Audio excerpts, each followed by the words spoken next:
I've been going through some changes in my personal life and artist life that have been challenging to deal with. A few months ago, I made the decision to stop focusing on painting tutorials so I can focus on my personal artwork. I knew this change would impact my channel and my course sales. Even with that expectation, it's still hard to see my views and revenue dip. But I try to remind myself my happiness comes before my business. I've also been experimenting with my art, such as learning acrylics and getting back into oil paints. The art I see myself create isn't limited to watercolor, so learning and relearning these mediums have been quite difficult. I haven't been happy with my art in what seems like a long time. I'm also expecting my first baby in April. Preparing myself, my home, and my business for his arrival has been a lot. I sometimes worry what this next chapter in my life will entail for my artwork and if I'll be a good mom. I have no idea what to expect, but I do know it'll all be worth it and I will do my best. I can't wait to share my love for creating with him. Through these challenges, I found 8 things that have helped me rise above them, and I'd love to share them with you. Thank you so much to BetterHelp for sponsoring this video. Do you ever feel like there's something holding you back from your goals or your happiness? I definitely feel this way with both my artist life and my personal life. I struggle with finding balance between personal life and my artist life. It's a lot to put yourself out there on video like this, having your own YouTube channel, and also like selling your artwork, and on top of that my personal life, which is, you know, like changing a lot since I'm having a baby here really soon. So it's a lot to handle, to find balance in life between all of these different priorities, and maybe you feel the same way and you just need that extra help or someone to talk to. And that's when BetterHelp comes in handy. With BetterHelp, you're assessed and then matched with your own licensed personal therapist. When signing up, you fill out a questionnaire that will help determine the therapist that is best for you and your needs. The thing that I really like about BetterHelp is that you get to choose how you'll communicate with your therapist, which is either like messaging, phone, or video. I personally like communicating with them through messaging and phone. I was matched with my own therapist within 2 hours of signing up, and then I had my very first session within a week. But you can start communicating with your therapist within 48 hours. One thing I really like about BetterHelp is that I can communicate with my therapist on the phone in the comfort of my own home. I don't have to like drive somewhere and then wait in a uncomfortable waiting room for my therapy session. I can just be home in the comfort of my pajamas and like lay on the couch or sit in a comfy chair with lots of blankets. BetterHelp is not a crisis line and it's not self-help. It's professional therapy done securely online. There is a broad range of expertise in BetterHelp's 20,000 and counting therapist network, which may not be available locally in some areas. And the service is available for clients worldwide. And you can log into your account anytime to message your therapist, and you should get a timely and thoughtful response from them. And with BetterHelp, you can easily and freely change your therapist. You're not stuck with the therapist that they match you with. And if you do decide to change your therapist, it is free and very easy to do so. And what's more is that BetterHelp is more affordable than traditional offline therapy, and financial aid is available. BetterHelp wants you to start living a better and happier life today. Visit betterhelp.com/AllisonLyonArt. That's BetterHelp.com/AllisonLyonArt. and join over 2 million people taking charge of their mental health with the help of an experienced professional. And there's a special offer for Allison Lyon Art viewers. You can get 10% off. So just click the link down below in the description of this video. You'll get 10% off your first month. So click that link down below or go to BetterHelp, HELP.com/AllisonLyonArt for 10% off your first month. Thank you again to BetterHelp for sponsoring this video. Here are the 8 things that have helped me rise above challenging times as an artist. Start your creative day off right. By creative day, I mean a day you plan to create your artwork.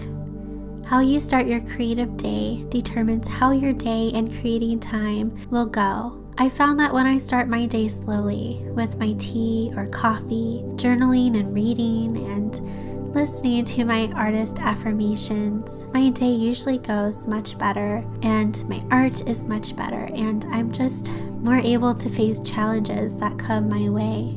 Of course, how you begin your day depends on if you have children or a job to go to. So you can make your creative morning routine based around your own lifestyle. I know that when my little one arrives, my morning creative routine will be much different. If you'd like, you can find links down below for a book recommendation on this and my artist affirmations. Create art you like, not what others want or expect from you. Anytime I don't create for me, but for someone else or what is expected of me, I never feel happy with the piece, whether it's during the creation process or the final result. I think this is because we need to feel passionate and excited about the art we're creating. Maybe you take commissions and find yourself always painting them, or never working on personal projects. Or maybe you create art for your friends and family and what they want, but never for yourself. Take a day for you and create away. Create for you. It's important to do so to stay healthy as an artist. Stop worrying what other artists are doing. When I stopped worrying about what other artists are doing, my happiness and confidence increased substantially. I wanted to be like them. I wanted their life. I wanted their art studio. I wanted that new paint set they just bought. I wanted to create products like theirs. Basically, I wanted to be her, and I wanted to do this and that and everything else that she's doing or he's doing. And I found that I was never completely happy because I was not following my own path. I would constantly compare myself to them, and not only that, but compare my art and products to their art and products. And I would instantly feel defeated and not good enough. But now that I realize how this impacted my mental health, my art, my business, I'm being more intentional. Now, instead of focusing on what I don't have that other artists do have and focusing on what they're doing, I am instead focusing on how grateful I am that I have what I have. Grateful for my own path. And I'm so much happier, and I'm so thankful. And I'm free. Create before getting on social media. I used to do this a lot. I'd wake up, and before I even had my coffee, I'd be scrolling on Instagram. I'd see some beautiful art that inspires me, and then slowly I'd start to compare my own art to their art. And then I'd find myself feeling awful about my own art, and so much that I decided to not create that day because I just felt discouraged and not good enough. So I made myself a rule. I don't get on social media until lunchtime, and I don't get on Friday through Sunday. Or at least I try my best not to. There are some days where I do get on and I break this rule, but for the most part I stick to it, and I found that it has helped me so much. Celebrate how much your art has improved. It's important to take a breather from the bustle of life and reflect. How can you see where you're going if you don't remember where you came from? Look at your old artworks and compare them to your current ones. Or you can scroll to the bottom of your Instagram art feed and see how much you've grown as an artist. Doing this will also help you remember why you started to create art in the first place, which is the foundation or the soul of your artist self. Reflect on your growth and celebrate it. Try something new with your art you've always wanted to do. I know, making art that is difficult or scary is, well, difficult or scary, and especially trying something new. But it's good to stretch your skills. It's how you'll grow and improve as an artist. Trying something challenging or different will also reignite your love for making art. It'll help freshen things up. See your art as perfectly imperfect.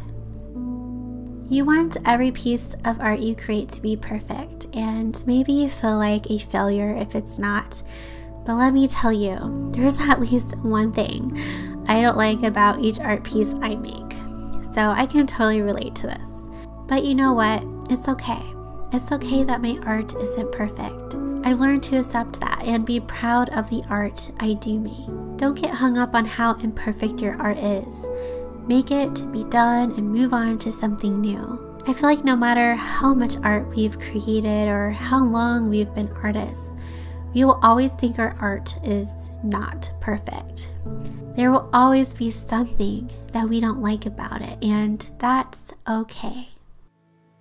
Seek friendships with other artists. Being part of an artist community, whether it's online or local to you, is so important. We should surround ourselves with other creative people.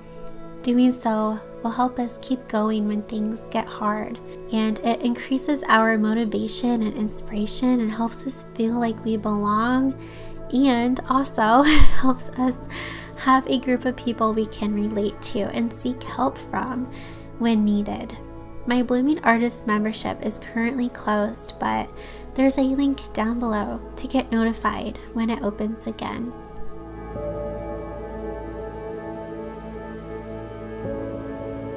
Which one of these do you need to start doing? Comment down below and share it with us.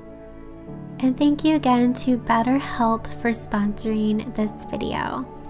If you would like to get 10% off your first month at BetterHelp, click the link down below in the description of this video or go to BetterHelp, that's BetterHelp.com/AllisonLyonArt.